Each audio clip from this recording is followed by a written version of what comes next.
Hey my viewers, আসসালামু আলাইকুম। আপনারা যদি আমার চ্যানেলে নতুন হয়ে থাকুন, আমার নাম Jessica. Welcome to my channel. আজকে আমি শেয়ার করব কিভাবে আপনারা স্ট্রেটনারের মাধ্যমে চুল স্ট্রেট করতে পারেন এবং কিছু ট্রিক্স এন্ড টিপস শেয়ার করব যাতে করে আপনার চুলটা আরো বেশি স্মুথ এন্ড শাইনি লাগে। আমি এখানে একটা জরুরি বিষয় বলতে যাচ্ছি, অবশ্যই চুল কোনো প্রকার আয়রনের মাধ্যমে স্ট্রেট করবেন না। এটা আপনার চুলটাকে অনেক বেশি ড্যামেজ করে ফেলে এবং এটি আস্তে আস্তে আপনার চুল পড়াটাও বৃদ্ধি করবে এবং কিছু সময় চুল পুরোপুরি পুড়িয়ে ফেলতে পারে। তাই আমি সাজেস্ট করব একটি ভালো মানের হেয়ার স্ট্রেটনার ব্যবহার করার। এটা অ্যারাউন্ড 1 থেকে 2000 এর মধ্যে বেশ ভালো মানের হেয়ার স্ট্রেটনার পাওয়া যায়। সো চেষ্টা করবেন একটা ভালো মানের হেয়ার স্ট্রেটনারের মাধ্যমে চুলটা স্ট্রেট করার। ভিডিওটা শুরু থেকে শেষ অবধি দেখুন, কারণ আজকে আমি আপনাদের কিছু টিপস এন্ড ট্রিক্স শেয়ার করব যাতে করে আপনারা ঘরে বসেই পারফেক্ট হেয়ার স্ট্রেট করে ফেলতে পারেন। তাহলে দেরি না করে শুরু করা যাক।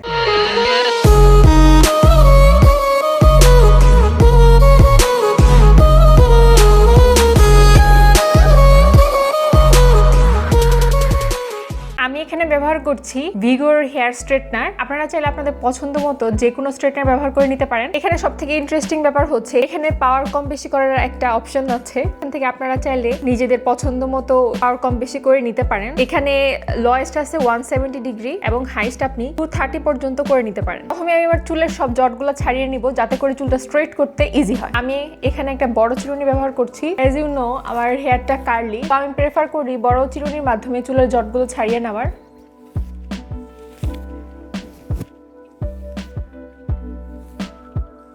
আরেকটা বিষয়, অবশ্যই চুল স্ট্রেট করার পূর্বে আপনার চুলটা ভালো মতো ওয়াশ করে নেওয়াটা জরুরি। হেয়ার স্ট্রেট করার পূর্বে চুলে অবশ্যই হেয়ার প্রোটেকশন মিস্ট ব্যবহার করতে হবে এবং আজকে আমি ব্যবহার করব ডিএনজির প্রোটেকশন মিস্ট। আপনাদের কাছে যদি হেয়ার প্রোটেকশন মিস্ট না থাকে তাহলে চাইলে এরকম অ্যালোভেরা জেলও ব্যবহার করে নিতে পারেন চুলে। এটা আমি একটু শেক করে ভালোভাবে আমার চুলে স্প্রে করে নিব যাতে করে চুল স্ট্রেট করার সময় চুল ড্যামেজ না হয়। আরেকটা বিষয়, অবশ্যই আপনারা চুল রেগুলার স্ট্রেট করবেন না, কারণ এটা আপনার চুলকে অনেক বেশি ড্যামেজ করে ফেলে। আপনারা চাইলে মাসে 1-2 বার স্ট্রেট করতে পারেন। আমরা যখন কোনো পার্টি প্রোগ্রামে যাই তখন চুল স্ট্রেট করে নিতে পারেন, কিন্তু রেগুলার অবশ্যই চুল স্ট্রেট করা যাবে না। এই টিপসটা অবশ্যই মনে রাখবেন। এরপর আমি আমার চুলটাকে 2 ভাগে পার্টিশন করে নিব।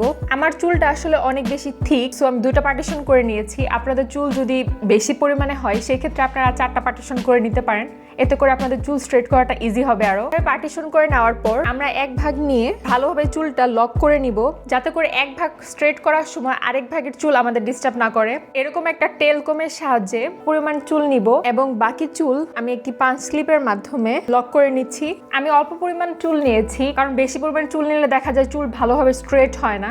আমি চিরুনির মাধ্যমে চুল নিয়ে আস্তে আস্তে স্ট্রেট করে নিচ্ছি। আপনারা যদি ভালো রেজাল্ট চান তাহলে এরকম এক পাশে চিরুনি নিয়ে অপর পাশে চুল আস্তে আস্তে স্ট্রেট করবেন, তাহলে দেখবেন 1-2 বার টানার পরে বেশ ভালো রেজাল্ট পাওয়া যাবে।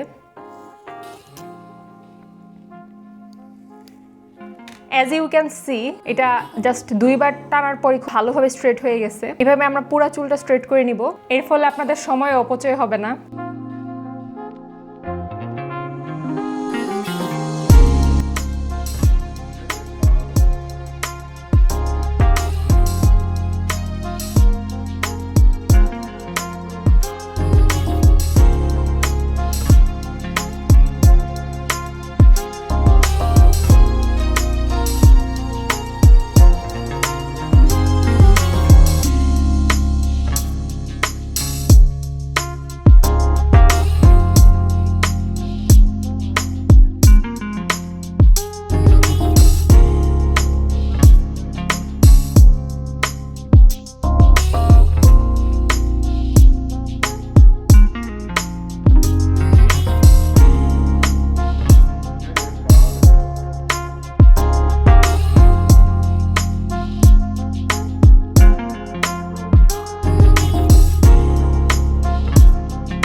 আমি এখানে আরেকটা বিষয় বলবো, আপনারা হয়তো খেয়াল করেছেন যে আমি চুল স্ট্রেট করার সময় আমার স্ট্রেটনারটা ফেস থেকে অনেকটা দূরে রেখেছি, বিকজ হেয়ার স্ট্রেটনারে যথেষ্ট হিট থাকে, এটা আপনার ফেসের জন্য হার্মফুল। সো স্ট্রেট করার সময় খেয়াল করবেন যেন স্ট্রেটনারটা ফেস থেকে দূরে থাকে। ফেসের কাছাকাছি নিয়ে কখনো স্ট্রেট করার চেষ্টা করবেন না, তাহলে আপনার ফেস অনেক বেশি ক্ষতি হয়ে যেতে পারে। সেম প্রসেসে আমি পুরো চুলটা আস্তে আস্তে স্ট্রেট করে নিয়েছি। আরেকটা বিষয় হচ্ছে, অনেক সময় দেখা যায় যে চুল স্ট্রেট করার পর চুলের ব্যাক সাইডে ভালো রেজাল্ট পাওয়া যায় না। সো সেই ক্ষেত্রে আমি বলবো আপনি একটা মিরর সামনে রেখে একটু সময় নিয়ে আস্তে আস্তে চুলটা স্ট্রেট করবেন, তাহলে দেখবেন ফ্রন্ট সাইড এবং ব্যাক সাইডে সেম ভাবে স্ট্রেট হয়ে যাবে এবং কোনো হ্যাসেল হবে না। আমি একইভাবে অপর পাশেও চুলটা স্ট্রেট করে নিব।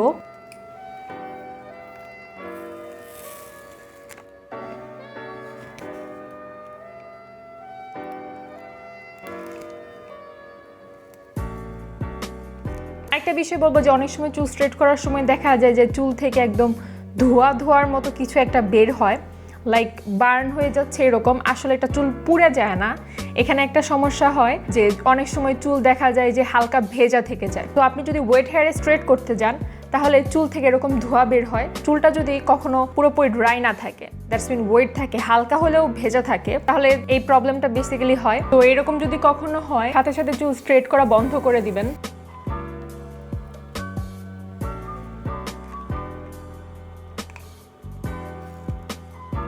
এবং চুল পুরোপুরি শুকানোর পরে চুলটা স্ট্রেট করবেন।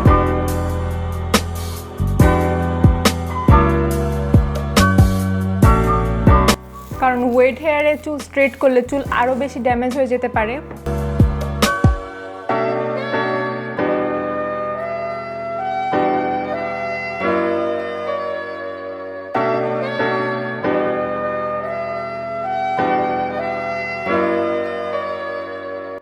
আরেকটি ট্রিক হচ্ছে, আপনারা যত কম পরিমাণ চুল নিয়ে স্ট্রেট করবেন তত ভালো রেজাল্ট পাবেন।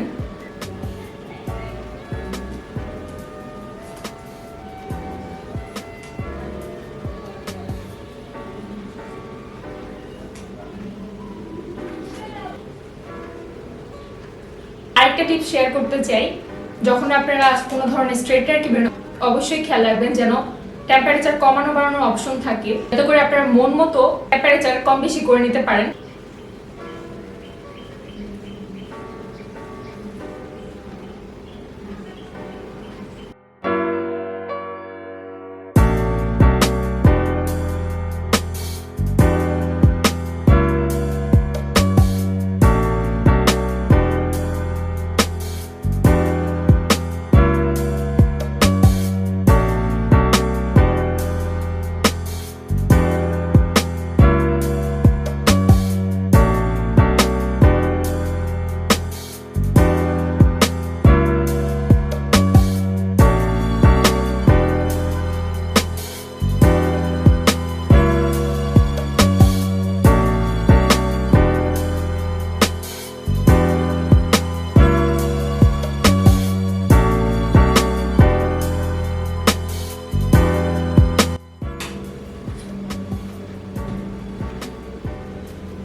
সো আমার হেয়ার স্ট্রেট করা হয়ে গিয়েছে।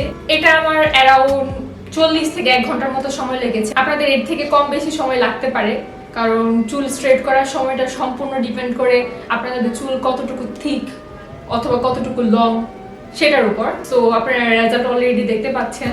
আমি আমার চুলটাকে আরেকটু স্মুথ অ্যান্ড শাইনি করতে লিভনের হেয়ার সিরামটি ব্যবহার করে নিচ্ছি। এটা খুব কিউট একটা মিনি সিরাম। অ্যাকচুয়ালি আমি এটা আমার পার্সে ক্যারি করি, যাতে করে আমি যে কোনো সময় যে কোনো জায়গায় গেলে চুলটা একটু ফ্রিজি হয়ে গেলে সাথে সাথে অ্যাপ্লাই করে নিতে পারি। আমি খুব অল্প পরিমাণ নিয়ে আমার পুরো চুলে অ্যাপ্লাই করে নিব।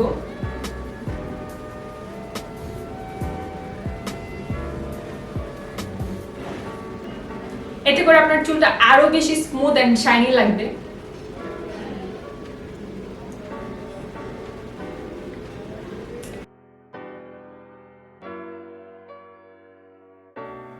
এই হচ্ছে আমার ফাইনাল লুক। আপনারা দেখতে পাচ্ছেন চুলটা বেশ স্মুথ এন্ড শাইনি লাগছে। আই হোপ ভিডিওটা সবার জন্য হেল্পফুল হবে। ভালো লাগলে অবশ্যই আমার চ্যানেলটিকে সাবস্ক্রাইব করবেন। Make a Thums up. দেখা হবে নতুন একটি ভিডিওতে। সবাই ভালো থাকুন। আল্লাহ হাফেজ।